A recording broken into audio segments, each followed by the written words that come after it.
God's gonna lift him again.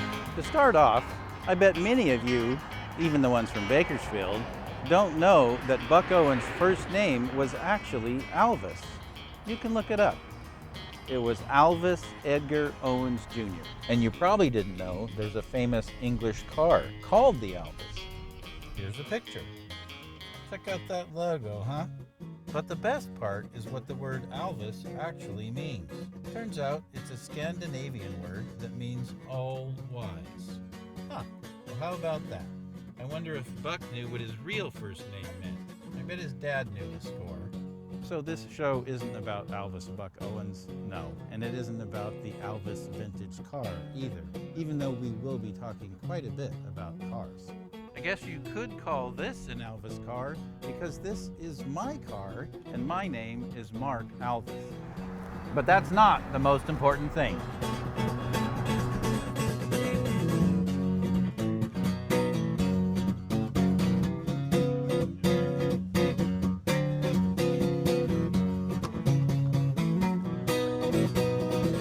We all have two mothers, the mother that gave birth to us and Mother Earth. Listen to your mother. Many of us heard this phrase from Mom when we got out of line, throwing peas at the dinner table or beating up your younger brother. Our mothers helped guide us when we had lost our way. When I think of the phrase, listen to your mother now, I think about Mother Earth, and I try to listen to what she's telling us. The rate of species extinction, or corals changing color, or ice caps melting. We once used the phrase glacial speed to describe something moving incredibly slow. I'm not sure what it means now. Something that accelerates every time we check it, maybe? My mom died 3 years ago. She told me two things just before she died. The first one was, I just want to go home. She had been in the hospital for several weeks, and I thought she just meant she was tired of being in the hospital. Now, I think she meant something different. I think she meant she wanted to go back to how it was, not just for her, but for everyone. What home meant to my mom wasn't just the house she had grown up in and raised her family in. To her, home meant the memories, the comfort, and the love that was in that place. Home meant telling stories and picking oranges and taking care of people. It meant being a part of a community that took care of each other. My mom was always curious, wanting to know and understand more about the world. She was a registered nurse and worked most of her career at the Sierra Kings Hospital in Reedley. She deeply understood what the cycle of life meant, the joy of new life and the heartache of a passing one. I don't remember my mom ever telling me what to do, but she always found a way to encourage me in whatever I was doing. She always listened to me going on about how to make our houses more efficient and our cars pollute less. The last thing my mom said to me was, keep on saving the world. I think my two mothers must have known each other. It's not that we aren't doing incredible things. I'm constantly amazed at what the hand of man hath wrought. The thing is, by focusing so intently on the man-made, we've given undue credence to it, as if it was the most important thing. In doing so, we have isolated ourselves from nature and now struggle to understand how to cope with it, while in actuality, we are part of nature and need it to survive. If you've never heard of James Lovelock, take a look at his idea of Gaia, the earth as a living organism. The idea that it takes everything working together to maintain life on earth. So here we are, staring straight in the face of an existential crisis. A crisis that we've known is coming for a long time. A crisis that we know what we need to do to solve. So why aren't we doing everything we can to try and solve it? Maybe focusing so intently on the problem of climate change itself has put us in a sort of climate numbness. There is so much we know we have to change that it's just overwhelming. There is a genuine desire for change, but meanwhile, we just continue to be swept along by the momentum of the way things currently are. Fortunately, there are lots of people who are paving the path for change, and the first step is education. Naomi Klein's book, This Changes Everything, and her husband's movie of the same name are perfect examples. The movie not only explains how we got where we are, but where we need to go. It also emphasizes the critical role women are playing in changing the status quo. It's a difficult movie to watch. The scenes of what we are doing to our planet produce a visceral pain. At first, I struggled to understand Naomi when she says we need to pay attention to all the movements. Surely, I thought, we need to set our priorities on just staying alive. But the more I thought about it, the more I understood what she was saying. It's actually my own mantra. Everything is connected to everything else, so everything matters. We don't make ourselves more human by dehumanizing others or behaving as though we are above other creatures. In fact, it makes us less human.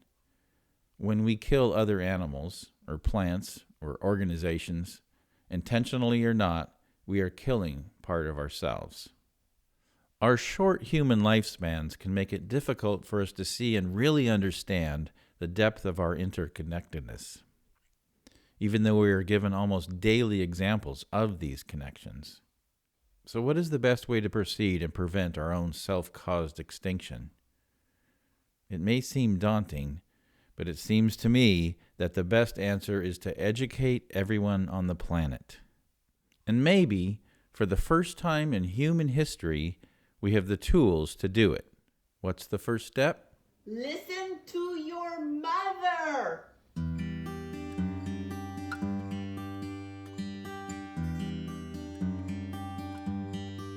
When I told Stephanie Berugian we were doing a show about climate, she told me I needed to talk to Vernice. Vernice is from New York and has a PhD in Administration and Organizational Development.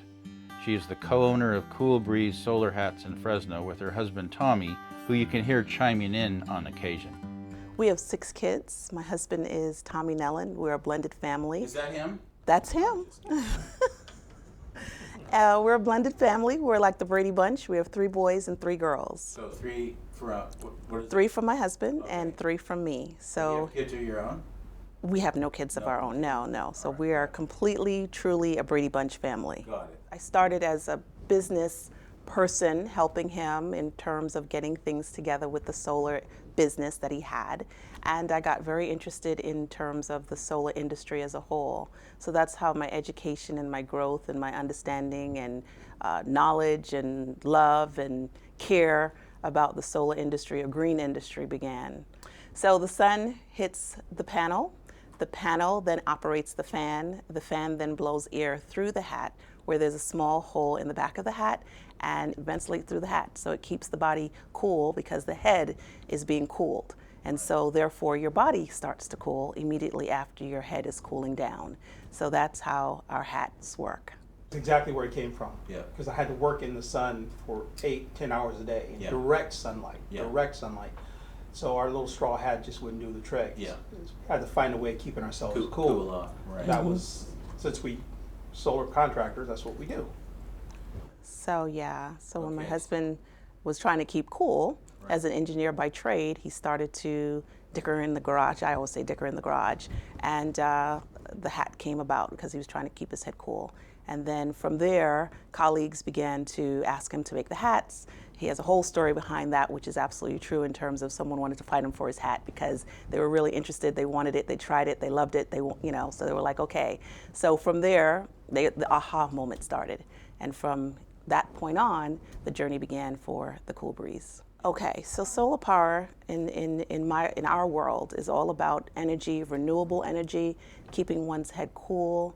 It is getting hotter. The climate is getting hotter, and people are trying to figure out ways of remaining cool and still being able to enjoy outdoor activities.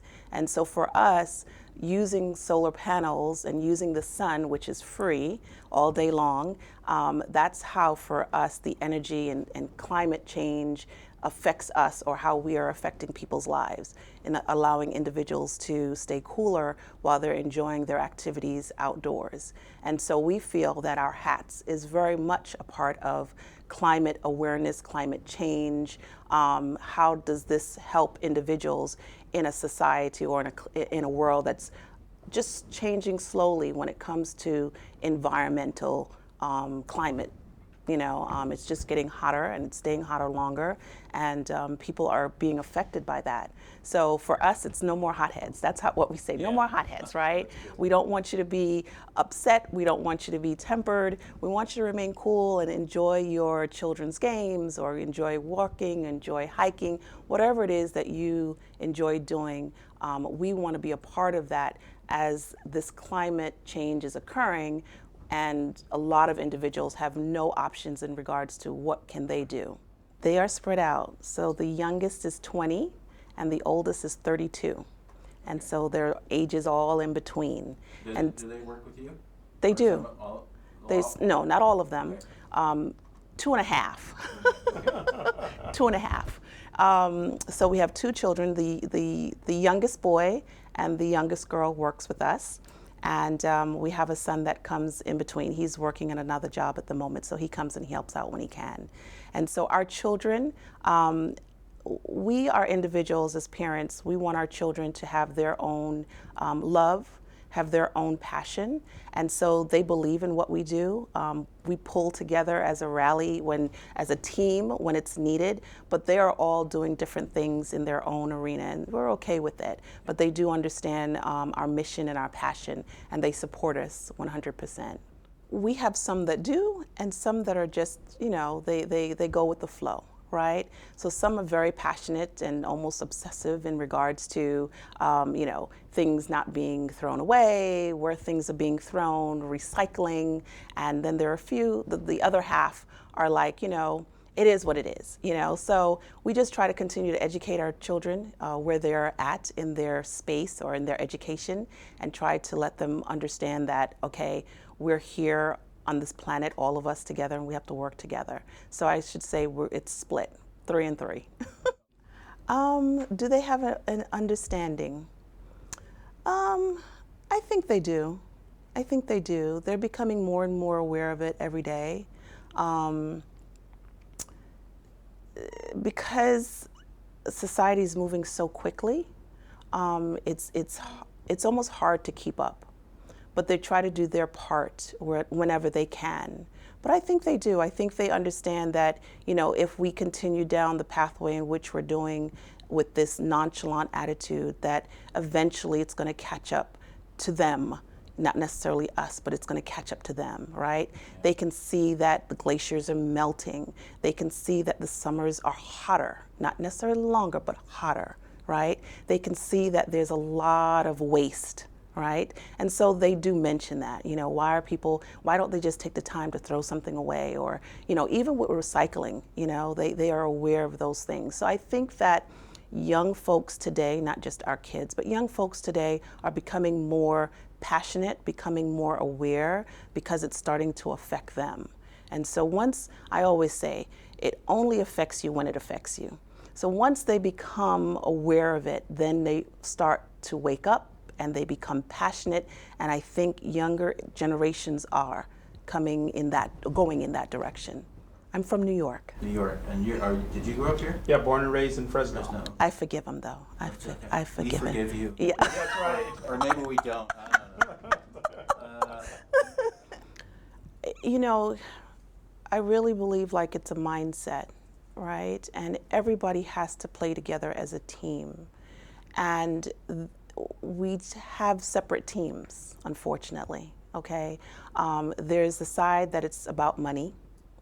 It's a side about economics, or it's about environmental love and how is that going to play out in the economy, right? So it goes back to money. And so it's sad for me to say that if we don't get together as a team and get on the same page, and it doesn't funnel down to, yes, everything is about money, but it has to be affordable, right? It has to be affordable. At the same time, economical for those who are on the other end, who are looking at the bottom line, right? So we have to figure out a method where individuals can receive what they need in terms of, may it be water, whatever it is that they are going to need to maintain moving forward with agriculture, right? Whatever those needs are. The other side of the team has to figure out what can they do to monitorize or to reduce costs so that it could be a win-win for both sides, if that makes sense, right? And so yes, we're going down a path where when my husband and I are driving, we see a lot of, land that's not being utilized anymore. And it's because, of course, yes, people are not getting water, but at the same time, they're not getting water. Why? Is it because it's too costly for the farmer? Is it too costly for city? Is it too costly for PG&E? Who is it, who are the ones that are losing and who are the ones that are winning? And if we don't all come to the table to sit down and say, okay, what do we need to do to get the A plus B to equal C, then what's going to happen at the end? So those pieces have to come together before we can even say where we're going to end up, right? If we don't get together soon, then of course the evidence is there that we're going to end up where we have a lot of loss for everybody, right? The consumers, the individuals who are farmers who are looking to produce. So we're going to end up with a lot of loss if the team doesn't come together. So it's really critical that all the minds get together to sit down, from the climate all the way down to the politicians. Yeah. Right? Yeah, So yeah. it comes down to money at the end of the day. It all comes down right? to money. It comes down to money. And if there is a grant or some sort of a tax write-off or something so that individuals can retain water or have storage, then of course that then becomes a win-win situation. But unfortunately, it comes down to the green stuff, And which is the money. political will. And political will. So do you think that people that are buying them are as connected, as cognizant of what you're doing, the whole picture thing? Absolutely. Some more than others, but yes. May it be in the forefront of their mind with those who, on one side of the bell curve, who may have brain cancer and can't go outside. That is all about climate and adjustment and body temperature and, being able to, experience the outdoor elements, right, which is the heat. So from that side of the bell curve all the way to the side of just enjoying outdoors and being cooler in this extreme hot weather. So may it be conscious or subconscious, but yes, they are. I think so. I think I would wave that to my husband because he's been in the solar industry a lot longer and actually was ingrained in it. So that's a question that my husband would answer. On a soft side, though, I would say yes. Yeah. Okay. And then what I see is what I've seen, it's connected to the dollar.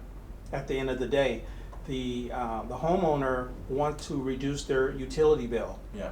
And if by chance it helps the environment, that's great. Yeah.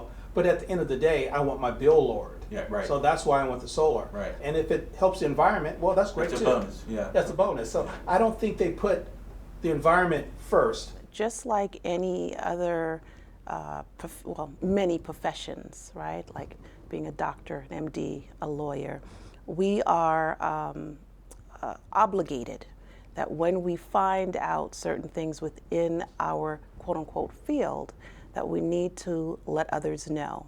And so it's the same premise. If we feel that there's something that we need to explain or bring to someone's attention about climate change, it's our obligation. We're here as one. Everything affects us, right? And if we don't talk about it, then we don't know about it, right? And we can't do better.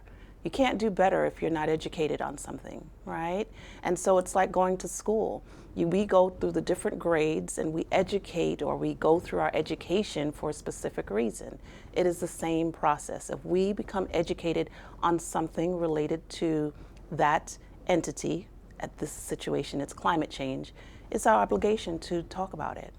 When specifically our pastor is talking about something, he may not specifically say those words, but there might be a sermon that will hit home for you and hit that particular chord that is related to climate change.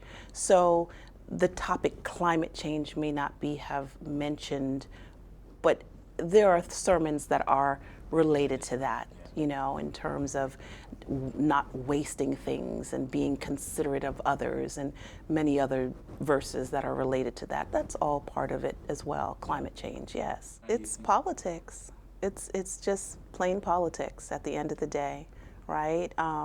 There are big hitters who are making large sums of money in areas that are causing climate change, and as long as they are part of the world of donations where politics are receiving funds and, you know, getting whatever aid they need from those individuals, it's going to be a constant fight for those who want to see a better world, right? So at the end of the day, unfortunately, not to say that it will never occur, but it's going to be a battle. It's going to be a fight, and it's something that we just all have to be involved in and be prepared for in regards to doing what we need to do to be a part of the cog for it to be successful in regards to seeing a better climate, a better change in the world as a whole, right? It's education. And I think a lot of people feel the way you do. It's like, what can I do? You know, it's so much bigger than me. So I'll just go with the flow, right? And so, but then you have organizations like Climate Mobilization who are willing to say, okay, enough is enough, right? And so it's the individuals like that who will continue to drive the force and drive individuals and encourage people, because once people become educated, they'll know what they need to do to be part of a successful outcome. The most important thing is to leave a legacy for our children. That's the most important thing for us. And leaving a piece of us, which we are currently doing, making people understand about green energy, about green and how does it work, and how they can think outside of the box themselves and still be, not necessarily, I don't want to say the word successful, but make a change and make a difference in someone's life. That's what we want to leave. That's what I want to leave behind, that I've made a change in someone's life. It's always exciting for me to hear the wow factor when someone puts on our product, right? And they can't imagine that this hat that has a fan in it is really keeping me or doing what it's supposed to do, right? It's to keep them cool. And so for me and for my husband, that's really what we want to leave behind, is making a difference in someone's life, as small as it may be. A hat with a fan that cools your head. Yes, it may be small, but it's a big thing, because now folks can enjoy their activities. They can, you know, do what they enjoy doing, hanging out with their children or whatever it may be. So that's important for us.